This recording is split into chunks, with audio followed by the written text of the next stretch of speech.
Senior सहाफ़ी और तज़ियाकार रऊफ़ क्लासरा के मुताबिक साबिक गवर्नर सिंध मोहम्मद ज़ुबैर से बात हो रही थी। उन्होंने इंकशाफ किया कि कामरान टिसूरी को अपनी बरतरफी और इनकी जगह निहाल हाशमी को गवर्नर सिंध बनाने जाने का इल्म टीवी पर चलने वाली खबरों से हुआ। अंदाज़ा करें कि आप एक सूबे के गवर्नर हैं और आपको इल्म तक नहीं कि आपको हटाया जा रहा है। वो खबर रिपोर्टर तक पहुंच गई, लेकिन गवर्नर साहब को किसी ने नहीं बताया कि आप जा रहे हैं। मुझे याद पड़ता है कि जब कामरान टिसूरी को गवर्नर सिंध लगाया गया था, उस वक्त यही तासुर दिया गया था कि वो मुक्तदरा के करीबी और इन्हीं की चॉइस हैं।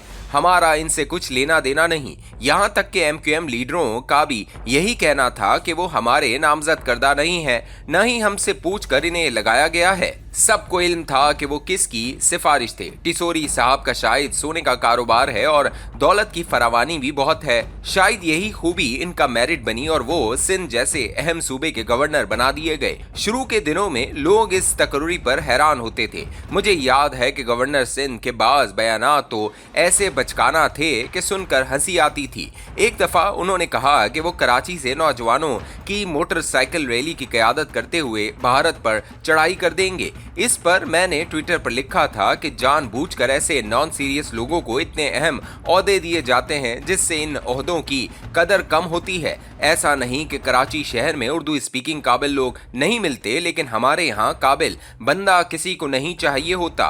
काबिल और ज़हीन बंदे को कंट्रोल और इस्तेमाल करना मुश्किल हो जाता है और ये बात किसी को पसंद नहीं है। इसलिए नोट करें कि काबिल लोग अक्सर मुल्क से बाहर निकल जाते हैं और हम इत्मीनान का सांस लेते हैं कि चलें बाहर जाकर अपनी काबिलियत के मुजाहरे दिखाएं। हम जैसे हैं जहां हैं की बुनियाद पर ठीक हैं। काबिल और ज़हीन लोगों पर एतमाद भी नहीं किया जा सकता। वो यस बॉस टाइप नहीं होते। हमारे मुल्क में काबिलियत नहीं बल्कि ज़ाती वफादारी और खुशामदीपन ज्यादा देखा जाता है। खुशामदी हो और भरपूर नालायक हो। भुट्टो साहब को ही देख लें। उन्होंने ज़ियाउल हक को 7वें नंबर से उठाकर आर्मी चीफ बनाया तो इसकी वजह ज़ियाउल हक का काबिल होना नहीं बल्कि खुशामदी या मुअद्दब होना था, जो भुट्टो को बहुत पसंद था। सईद मेहदी लिखते हैं कि मुल्तान में भुट्टो साहब ने कोर कमांडर जनरल ज़ियाउल हक से मिलने का कहा तो वो सुबह से शाम तक नवाब सादिक हुसैन कुरैशी की सफ़ेद कोठी में इंतज़ार करते रहे। फिर ज़ियाउल हक ने भी मियाँ नवाज शरीफ का इंतखाब कोई काबिलियत की बिना पर नहीं किया था।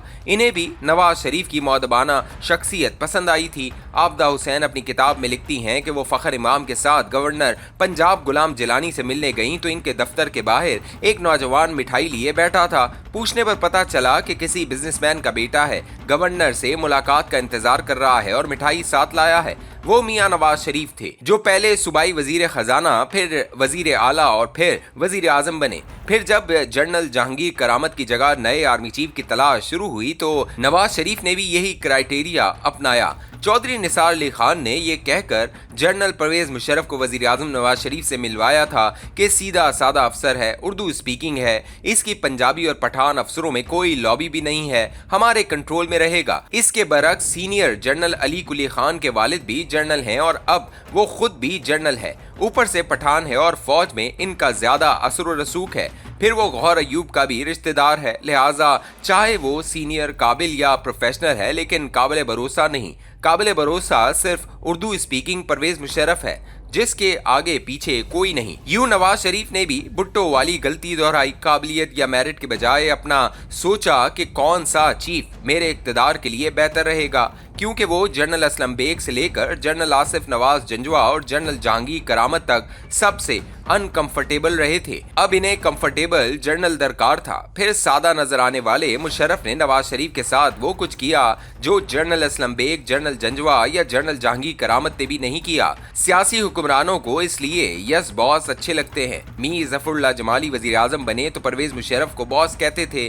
किसी ने मजाक उड़ाया तो जवाब दिया था, मैं तो इन्हें बॉस तस्लीम कर रहा हूँ, वरना इन्हें बॉस कहते सब है लेकिन मीडिया के सामने मानते नहीं। इमरान खान से ज्यादा उम्मीदें थीं कि वो आला ओहदे मेरिट पर बांटेंगे, क्योंकि क्रिकेट में इनकी यही मशहूरी थी। लेकिन वो भी ये सियासी सबक सीख चुके थे कि काबिल और ज़हीन लोग काबिल एतमाद नहीं होते। ज़हीन और सोचने वाला बंदा नीचे लगकर काम नहीं करता, वो पहले सवाल करता है और फिर सामने खड़ा हो जाता है। लिहाजा उन्होंने उस्मान बुज़दार को चुना, महमूद खान को चुना, जो ख्वाब में भी नहीं सोच सकते थे कि वो कभी वजीर आला बन सकते हैं। वजह वही थी कि वो कभी खान के सामने बात नहीं कर पाएंगे। इसलिए जब कामरान टिसूरी को गवर्नर बनाया या बनवाया गया तो यही क्राइटेरिया मद्देनजर था कि बंदा ज्यादा पढ़ा लिखा या समझदार न हो। इसे गवर्नर बना दिया जाए तो यकीनन वो उम्र भर वफादार रहेगा। लेकिन ये देखकर दुख हुआ कि मौजूदा दौरे हुकूमत में भी वही रिवायत बरकरार है जो जनरल परवेज मुशर्रफ के साथ रवा रखी गई थी। परवेज मुशर्रफ को भी हवा में बरतरफ किया गया। परवेज मुशर्रफ से लाख इख्तलाफ हो सकते हैं, लेकिन इस बात पर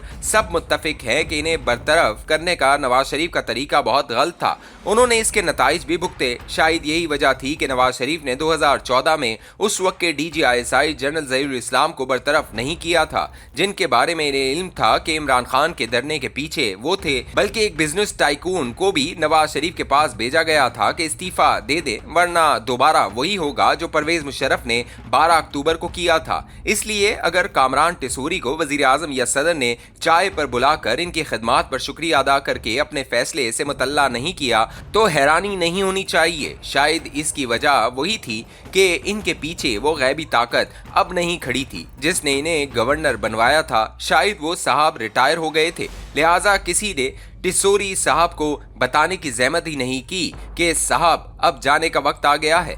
दूसरी तरफ इससे बड़ी हैरानी निहाल हाशमी का गवर्नर सिंध लगना है, जिनसे नवाज शरीफ और शहबाज शरीफ दोनों सख्त नाराज थे। कुछ अरसा कबल एक वीडियो सामने आई थी जिसमें निहाल हाशमी ने नवाज शरीफ से हाथ मिलाने की कोशिश की थी, लेकिन उन्होंने हाथ नहीं मिलाया। शहबाज शरीफ इनके मुक्तदरा और जजों के खिलाफ बयानात से सख्त नाराज थे, लेकिन अब अचानक इन्हें गवर्नर बना दिया। अब ये नहीं पता कि जब कभी इन्हें हटाना पड़ा तो इनके साथ भी वही सलूक होगा जो परवेज मुशर्रफ और कामरान टिसूरी के साथ किया गया, या फिर अब की दफा कुछ और मुख्तलिफ होगा।